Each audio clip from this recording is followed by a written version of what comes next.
Hello दोस्तों, कैसे हैं आप सब। लॉ एंड लाइफ के इस यूट्यूब प्लेटफॉर्म पर आप सभी का स्वागत है। तो जैसा कि आप स्क्रीन पर देख सकते हैं, उत्तराखंड लोक सेवा आयोग ने उत्तराखंड सिविल जज जूनियर डिवीज़न के लिए अपना नोटिफिकेशन आउट कर दिया है।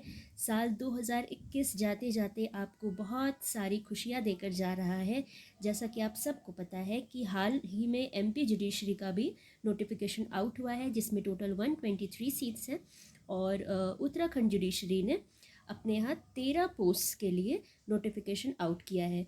तो आज हम जानेंगे इन डिटेल उत्तराखंड जुडिशरी और एमपी जुडिशरी दोनों के बारे में, यानी कि इनके फॉर्म भरने की लास्ट डेट और स्टार्टिंग डेट कब से कब तक है, आपको क्या क्या प्रिकॉशंस रखने हैं फॉर्म भरने में, what is the syllabus of MP and Uttarakhand judiciary, और इसके साथ साथ जो भी रेलिवेंट इन्फॉर्मेशन होगी सब कुछ आपके साथ शेयर किया जाएगा।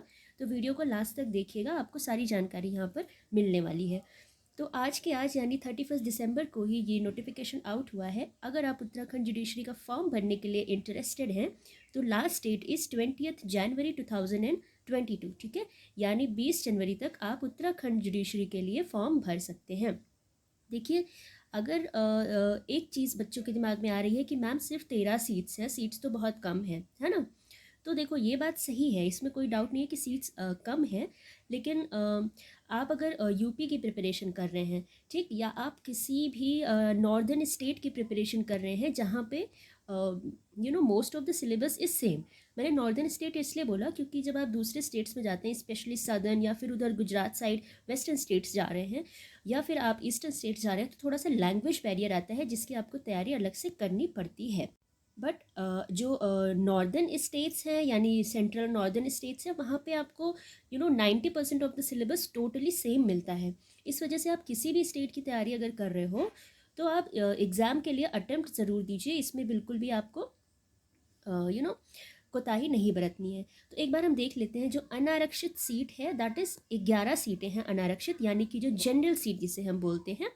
और अनुसूचित जाति यानी एससी के लिए 0, अनुसूचित जनजाति का एसटी के लिए 0, ओबीसी के लिए 1, और जो ईडब्ल्यूएस कैटेगरी के हैं उसमें भी 1 वैकेंसी है। यानी टोटल आपकी 13 वैकेंसीज इसमें आई हैं, जिसमें महिला के लिए जो आरक्षण है वो आपके सामने है, अनारक्षित में 3, और उसके अलावा किसी में कोई भी रिजर्वेशन नहीं है। इस तरह से करके 13 वैकेंसीज आपके सामने हैं।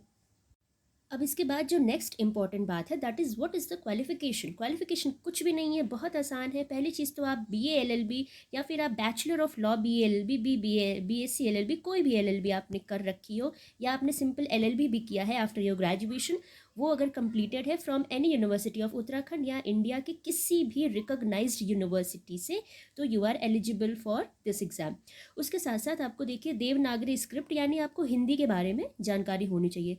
लास्ट एक थोड़ी सी डिफरेंट इंफॉर्मेशन है, that is you must know about computer operations, यानी कंप्यूटर के बारे में कुछ नहीं, आपको सिर्फ बेसिक नॉलेज होना चाहिए, जो कि आप आजकल सबको ही आता रहता है, ठीक है। एज देख लेते हैं, 22 साल से लेकर 36 ईयर्स तक जो भी बच्चे हैं वो सब इस फॉर्म को भरने के लिए एलिजिबल हैं। पहले ये एज 35 थी, अब ये इंक्रीज़ करके 36 की गई है, तो ये एक अच्छी बात है। उसके अलावा बाकी अगर आप किसी कैटेगरी में आते हैं, एससी एसटी ओबीसी या ईडब्ल्यूएस की किसी भी कैटेगरी में आते हैं, तो आप एक बार ये नोटिफिकेशन ज़रूर देखिए, कुछ एक्स्ट्रा इन्फॉर्मेशन अगर आपको होगी तो ज़रूर मिलेगी, ठीक है। अब इसके बाद जो मोस्ट इम्पॉर्टेंट पार्ट है हम उस पर आ रहे हैं। देखिए, ये ऑफिशियल नोटिफिकेशन है, मैं वहीं से पढ़ रही हूँ ताकि कोई भी मिस्टेक हमसे ना हो। तो अब आइए देखते हैं व्हाट इज़ द सिलेबस, ठीक है। अगर आपको ये ऑफिशियल नोटिफिकेशन चाहिए तो लॉ एंड लाइफ का जो टेलीग्राम ग्रुप है, आप उस पर जाइए, ये एज इट इज़ वहाँ पे पड़ा हुआ है, वहाँ से देख के आप एक बार अच्छे से इसको पढ़ लीजिए, ठीक है। Okay, so now here is the syllabus of your prelims exam. देखिए, प्रीलिम्स एग्ज़ाम में 2 पेपर आएगा, टोटल बता देती हूँ। टोटल आपका ये है 150 + 50 यानी 200 मार्क्स का प्रीलिम्स का एग्ज़ाम होगा। और जो फर्स्ट पेपर है वो सामान्य ज्ञान यानी जो जनरल नॉलेज है आपका, उससे आता है। यूपी और उत्तराखंड का सिलेबस ऑलमोस्ट सेम ही रहता है, थोड़ा बहुत डिफरेंस है, बाकी समझ लीजिए आप 95% सिलेबस इज सेम, ठीक है। तो सामान्य ज्ञान में आपको कुछ नहीं है, भारत और विश्व की विशेषकर विधि जगत में घटित होने वाले दिन प्रतिदिन की घटनाएं। देखिए, अगर आप करंट अफेयर से वेल वर्स्ड है, पास्ट 1 एंड 1.5 ईयर्स यानी 1 से 1.5 साल तक की जो करंट अफेयर्स हैं, अगर आप उनसे वेल वर्स्ड हैं, आपको उनके बारे में जानकारी है, तो ये पेपर उसी चीज़ की बात करता है। ठीक है। उसके बाद भाग 2 यानी कि आपको लॉ के पेपर की तैयारी कैसे करनी है। लॉ के पेपर में इन्होंने काफ़ी लिमिटेड सब्जेक्ट्स बताए हैं। वो सब्जेक्ट्स मैं आपको बताती हूँ। आपको टीपीए पढ़ना है, हिंदू लॉ पढ़ना है, मुस्लिम लॉ पढ़ना है। ठीक है। उसके बाद इंडियन एविडेंस एक्ट पढ़ना है, आपको सीआरपीसी पढ़ना है, आईपीसी पढ़ना है और सीपीसी पढ़ना है। बस 1 2 3 4 5 6 7, देखिए 7 सब्जेक्ट्स हैं सिर्फ और सिर्फ लॉ में आपको पढ़ना है। इसके अलावा आपको जी के देख लेनी है। आपका प्रीलिम्स यहाँ पे डन हो जाएगा। अब देखते हैं मेंस का सिलेबस क्या है। तो मेंस का सिलेबस थोड़ा सा डिफरेंट है from your prelims.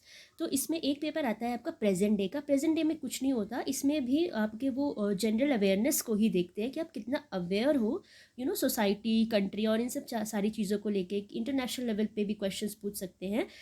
Previous year question आप देखेंगे तो आपको उसमें क्वेश्चंस मिलेंगे। और लीगल फील्ड में जो जो डेवलपमेंट्स हुए हैं उससे रिलेटेड क्वेश्चंस इसमें ज़रूर पूछे जाते हैं, ताकि वो ये देखें कि आपको जानकारी कितनी है ना। 150 नंबर का है। फिर लैंग्वेज आएगी, वो आपके 100 मार्क्स की। उसके बाद लॉ में देखो, लॉ में 1 2 3 पेपर आपके लॉ हैं, जो कि पहला पेपर सब्सटेंटिव लॉ का होगा, दूसरा एविडेंस एंड प्रोसीजर का है, और तीसरा आपका जो लोकल लॉ का पेपर होता है, जो जैसे कि आपका UPZALR है, जो उत्तर प्रदेश का लोकल लॉ है ना, वही लोकल लॉ आपका यूके में भी यानी उत्तराखंड में भी लगेगा, जो जो प्रोविजंस उत्तराखंड में अप्लाई होते हैं। ठीक है। क्योंकि पहले आपको पता ही है कि यूपी और उत्तराखंड एक ही स्टेट थे। तो तीसरा पेपर आपका रेवेन्यू एंड क्रिमिनल लॉ का है। फिर छठवां पेपर आपका जो है वो ये थोड़ा डिफरेंट है, ये किसी स्टेट में ऐसे नहीं पूछता है। यहाँ पे आपका वही बेसिक कंप्यूटर नॉलेज देखेंगे।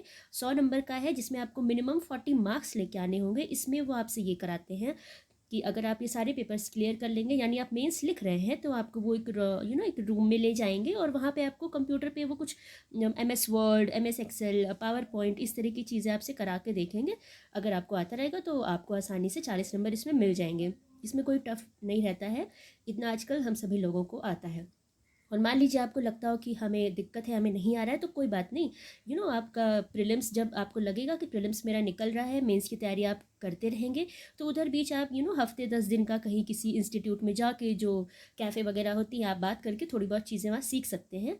वो आसानी से हो जाएगा।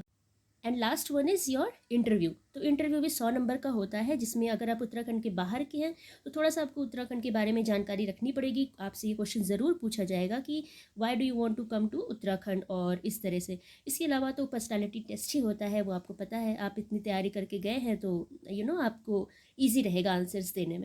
देखिए मेंस का जो सिलेबस है, नेक्स्ट ही पेज में काफ़ी इन्होंने पूरा फुल डिटेल में ये दे रखा है कि क्या क्या वो पूछेंगे। वर्तमान परिदृश्य का जो है उसमें पूरा डिटेल में दिया है, भाषा में भी, कि 30 नंबर में क्या आएगा। एक अनुवाद ये लिखा है, देखिए, अंग्रेजी का एक प्रस्तर प्रस्तुत किया जाएगा और अभ्यर्थियों से अपेक्षा की जाएगी कि वो उसका अनुवाद यानी ट्रांसलेशन। ठीक है। तो इन्होंने बहुत ही अच्छे से पूरा डिटेल में आपको बता रखा है। उसी प्रकार ट्रांसलेशन होता है ना, Hindi to English and English to Hindi, वही चीज़ है। And last one is your English precis writing. तो ये तो देखिए ऐसा चीज़ है ना कि आपके सारे ही स्टेट्स में आपको ये सारी चीज़ें प्रिपेयर करनी पड़ती हैं, कुछ अलग सा नहीं है ना। और फिर जो लॉ पेपर 1 है, जो सब्सटेंटिव लॉ का था, उसमें देख लीजिए संविदा विधि यानी कॉन्ट्रैक्ट एक्ट, भागीदारी विधि यानी आपका पार्टनरशिप एक्ट, उसके बाद ये ईजमेंट है ना, टॉल्ट, और इसके अलावा फिर वही TP आ गया। तो ये सारे सिलेबस को इन्होंने बाकायदा यहाँ डिटेल में दे के रखा है। इसीलिए आपसे ये एक एक्सपेक्ट किया जा रहा है कि आप खुद से नोटिफिकेशन को एक बार ज़रूर से अच्छे से पढ़ लीजिए। उसके बाद आप देखिए प्रक्रिया और साक्ष्य में, इसमें वही सब है, CRPC, CPC, ये सारी चीज़ें आपसे पूछेंगे। और इसके आगे वही जैसे आरोप का विवादक बनाना, और साक्ष्यों के साक्ष्य ग्रहण करने का तरीका, निर्णय लिखना यानी जजमेंट राइटिंग, ये ही सारी चीज़ें इसमें है जो भी क्रिमिनल एस्पेक्ट में कवर होता है। और लास्ट में जो आपका राजस्व एंड दांडिक विधि है यानी local law and criminal law है, उसमें देखिए कौन सा है, उत्तर प्रदेश जमींदारी विनाश एवं भूमि सुधार अधिनियम। ठीक है। जैसा कि उत्तराखंड में लागू है, आपको ये ध्यान देना है कि आपको वही पार्ट जानना है जो उत्तराखंड में लागू हो रहा हो, और IPC। ठीक। तो ये तो हो गया आपका सिलेबस प्री और मेंस का। और कंप्यूटर नॉलेज में मैंने आपको बताया है कि ये आपका मिनिमम क्वालिफाइंग मार्क्स 40 मार्क्स आपको लेके आने रहते हैं। टोटल 100 मार्क्स का है, 1 घंटे का टाइम आपको इसमें दिया जाएगा। तो सारे सिलेबस तो आपका सेम ही है, बस आपको ये ध्यान रखना है कि जो आपका लोकल लॉ का पेपर है उसमें आप UPZALR यानी कि Zamindari abolition and land reforms act, उसको आप थोड़ा सा ध्यान से देखिएगा। इसके अलावा देखिए सिलेबस में जितने भी सब्जेक्ट्स हैं वो सारे के सारे आपके टच में हमेशा रहते ही हैं। तो आपसे रिक्वेस्ट है कि एक बार ये नोटिफिकेशन आप बहुत अच्छे से जाके देख लीजिए, आपको लॉ इन लाइफ के टेलीग्राम ग्रुप पे मिल जाएगा, और हिंदी और इंग्लिश दोनों में ही ये आपका दिया हुआ है, ऐसा नहीं है कि सिर्फ एक ही लैंग्वेज में, दोनों में है। चलिए, ये तो हो गया उत्तराखंड के बारे में। सीट्स आपको हम बता ही चुके हैं कि 13 सीट्स हैं, है ना, आपने देख ली सारी जानकारी। 20 तारीख तक फॉर्म आपको अवेलेबल रहेगा, 20 जनवरी 2022 तक। अगर आप इंटरेस्टेड हैं तो ज़रूर जाइए, ये फॉर्म भरिए। और अगर इंटरेस्टेड नहीं भी हैं, फिर भी आप मान लीजिए किसी दूसरे स्टेट की तैयारी कर रहे हैं, आप DGS की प्रिपरेशन कर रहे हो, आप MP के बारे में सोच रहे हो, या आप मान लीजिए आप छत्तीसगढ़ के बारे में देख रहे हैं, तो फिर भी देखिए लॉ के सब्जेक्ट्स तो उसमें सेम ही है, प्रीलिम्स में तो कोई बहुत ज़्यादा है ही नहीं, है ना। तो क्यों ना किया जाए कि चलो ठीक है एग्ज़ाम दे देते हैं, देखा जाएगा आगे क्या होगा। ऐसा इसलिए कह रहे हैं क्योंकि देखिए 2021 तो जैसा गया आप सब देख ही रहे हैं कि बहुत ज़्यादा वैकेंसीज तो नहीं थी, नॉर्मल ही थी। लेकिन 2022 में आप पूरे साल बिजी रहने वाले हैं, क्योंकि आपकी MP की वैकेंसी आउट है, आपकी महाराष्ट्र की वैकेंसी आउट है, आपकी उड़ीसा की वैकेंसी आउट है, आपका उत्तराखंड की आ चुकी है, राजस्थान बच्चे दे चुके हैं, हरियाणा दे चुके हैं, अब बिहार आएगा, UP आएगा, DGS आएगा। कब आएगा ये, इस पे भले ही स्पेकुलेशंस हो, भले ही डिस्कशंस हो, बट इतना तो तय है ना कि वैकेंसी आएंगी ज़रूर, है ना, और इसी साल आएंगी, चाहे इलेक्शन से पहले आए बाद में आए, that is not our concern, our concern is to prepare for them. तो इस वजह से आपको पीछे नहीं हटना है, तैयारी आप अपनी करते जाइए। इसके साथ साथ ही मैं आपको कुछ और एडिशनल इम्पॉर्टेंट इन्फॉर्मेशन बता देती हूँ कि आपको फॉर्म भरना कहाँ से है। तो देखिए पूरा तरीका यहाँ पे दे के रखा है, और देखिए ये है आपका पैरा नंबर 16 में देखेंगे आप तो आपको सब कुछ यहाँ पे मिलेगा।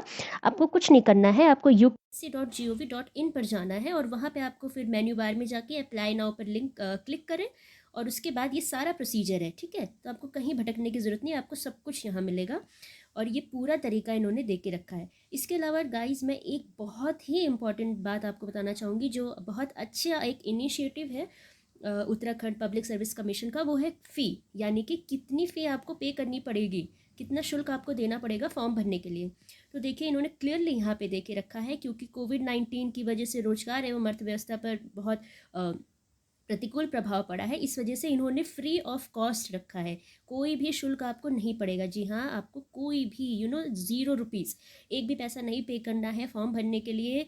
एकदम साफ इन्होंने यहाँ पे देकर रखा है कि 31/3/2022 तक आवेदन शुल्क ना लिए जाने का निर्णय लिया गया है। तो आप ये समझ के चलिए कि ऐसे टाइम पे इन्होंने फॉर्म निकाला, ये इसके लिए we should be thankful for the UKPSC कि वो कोई भी शुल्क नहीं चार्ज कर रहे हैं बच्चों से। तो अगर आप, मैं फिर से वही बोलूँगी, आप दूसरे एग्ज़ाम्स की तैयारी भी कर रहे हैं, फिर भी आप एक बार उत्तराखंड जुडिशरी को भी देख सकते हैं।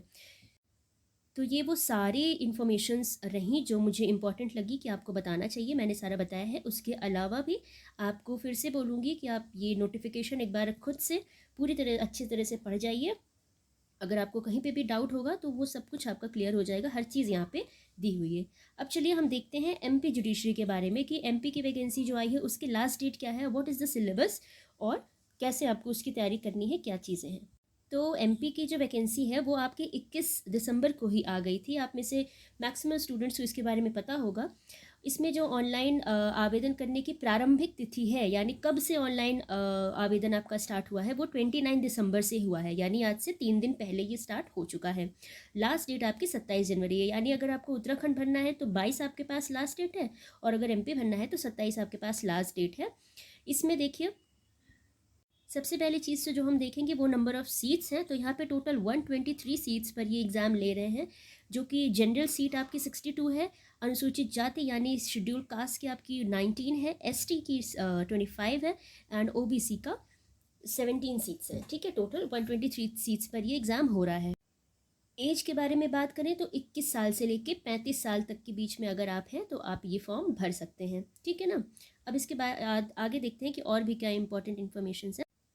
जी हाँ, तो अगर आप थोड़ा नीचे आएंगे तो आपको एज के बारे में जो छूट दी गई है कि आपको कौन से वर्ग को इसमें छूट प्रदान की गई है, तो वो भी यहाँ दे के रखा है, आप इसको भी एक बार ज़रूर पढ़ लीजिए, ठीक है। ये अभी आपका नोटिफिकेशन में देखिए बहुत ही क्लियरली दिया है। अब फीस की बात करते हैं तो जो अनारक्षित है यानी जनरल कैटेगरी के बच्चे हैं, अगर आप एमपी के बाहर के हैं तो आप किसी भी कैटेगरी में लाई करते हो लेकिन आप जनरल में ही काउंट होंगे।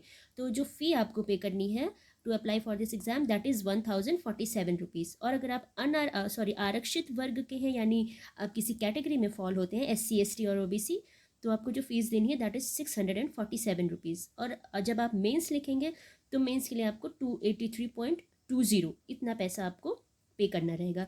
अब देखते हैं what is the syllabus of this exam. तो देखिए एमपी की ये खास बात होती है कि वो आपको सिलेबस तो अच्छे से दे के ही रखते हैं, उसके साथ साथ किस सब्जेक्ट से कितने क्वेश्चंस पूछे जाएंगे ये भी एमपी बहुत अच्छे से आपको बता के रखता है। तो जैसे कि कॉन्स्टिट्यूशन से आपके 10 सवाल जो 10 नंबर के होंगे, हर एक सवाल 1 नंबर का है। सीपीसी आपका 15 क्वेश्चंस, टीपीए से 7 क्वेश्चंस, इंडियन कॉन्ट्रैक्ट एक्ट से आपके 8 क्वेश्चन, विनिर्दोष यानी स्पेसिफिक रिलीफ एक्ट SRA से 6 क्वेश्चन, और लिमिटेशन एक्ट से आपके 4 क्वेश्चन। फिर एमपी के 2 लोकल एक्ट्स हैं, क्या क्या बोलते हैं उसको, MP accommodation control act, accommodation act, और दूसरा है रेंट कंट्रोल एक्ट। ठीक है, तो इनसे 5-5 नंबर के क्वेश्चंस। उसके बाद एविडेंस से आपके 15 क्वेश्चंस जो 15 मार्क्स के हैं, आईपीसी से भी 15, सीआरपीसी से भी 15, नेगोशिएबल इंस्ट्रूमेंट्स एक्ट से आपके 5 क्वेश्चन। उसके अलावा आपका सामान्य ज्ञान यानी कि जनरल नॉलेज, कंप्यूटर और इंग्लिश, इससे 20, 10 और 10। ठीक है, तो आपकी स्क्रीन पे देख रहे हैं आप कि सब कुछ इन्होंने बहुत ही क्लियरली बता के रखा है।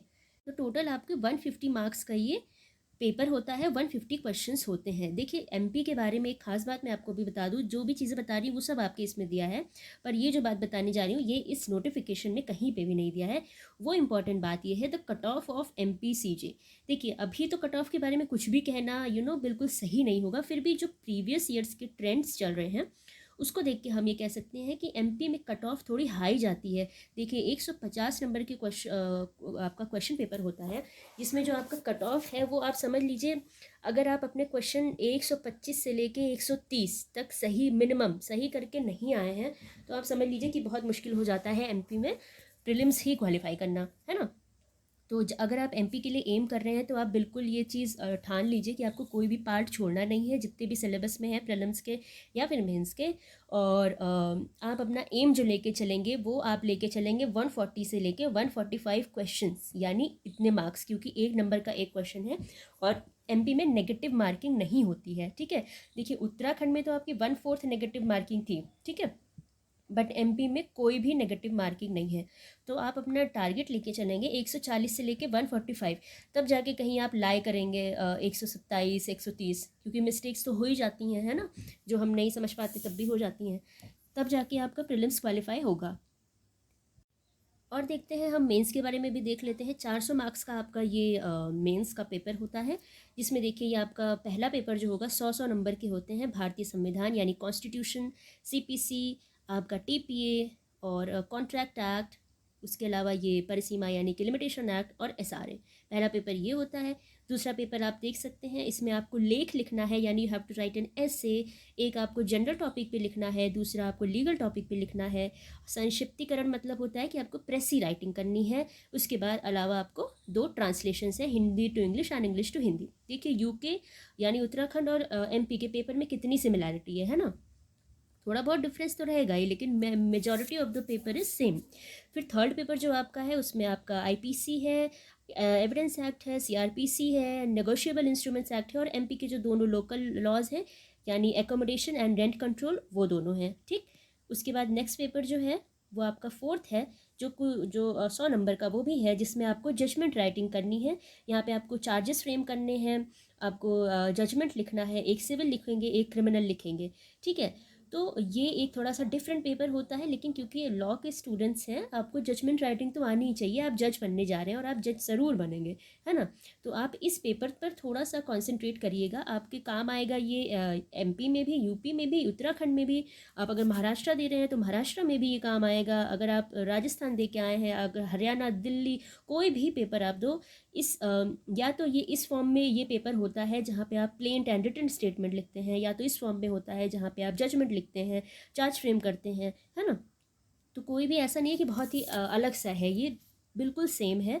और अगर आपकी प्रोसीजर लॉ पे कमांड अच्छी है, जो सब्सटेंटिव लॉ के मेन सब्जेक्ट्स हैं उन पर आपकी कमांड अच्छी है, स्पेशली प्रोसीजर लॉ, ठीक है, उस पर अगर आपकी कमांड अच्छी है तो ये पेपर आपके लिए आसान हो जाएगा। बस, और फिर ये लास्ट में देखिए इंटरव्यू की बात है, जो आपकी 50 नंबर का होता है। तो ये हो गया आपके एमपी के बारे में, ठीक है। तो अगर आपको ये फॉर्म भरना है तो आप ये फॉर्म ज़रूर भरिए। आप थोड़ा सा विचार करिए। फॉर्म की जो वेबसाइट पे लिंक है वो एक्टिवेट हो चुकी है, आप उसको बिल्कुल जाके भर सकते हैं। आप एमपी हाई कोर्ट की वेबसाइट पे जाएंगे, आपको मिल जाएगा, है ना। आपको पता ही होगा कि एमपी का एग्ज़ाम एमपी हाई कोर्ट करवाती है, और 27 जनवरी लास्ट डेट है for Madhya Pradesh, and 22 January is the last date for Uttarakhand. इसके साथ साथ दोस्तों देखिए, अगर आप में से कोई बच्चा महाराष्ट्र या उड़ीसा की तैयारी करना चाहता है, आपका ये स्टेट है, तो आपके लिए भी फॉर्म्स अवेलेबल हैं ऑनलाइन। आप यहाँ के लिए भी अप्लाई कर सकते हैं, और आप महाराष्ट्र उड़ीसा इनकी तैयारी भी बिल्कुल आराम से कर सकते हैं। एग्ज़ाम्स आ चुके हैं। तो ये कुछ जानकारी मैं आपको देना चाहती थी। आशा करती हूँ कि उत्तराखंड और एमपी के बारे में आपको जो मोस्ट इम्पॉर्टेंट इन्फॉर्मेशन थी वो हमने दे दी है। इसके साथ साथ अगर आपको ये पीडीएफ चाहिए एग्ज़ाम फॉर्म का नोटिफिकेशन का, तो फिर आप ये लॉ एंड लाइफ का जो टेलीग्राम ग्रुप है आप इसको ज्वाइन कर लीजिए। नीचे आपको लिंक मिलेगी, वहाँ पे ये पीडीएफ एज इट इज़ पड़ी हुई है जो ऑफिशियल नोटिफिकेशन की है। वहाँ पे आपको सारी इन्फॉर्मेशन मिलेगी। तो मिलते हैं नेक्स्ट वीडियो में। तब तक के लिए दोस्तों, थैंक यू सो मच।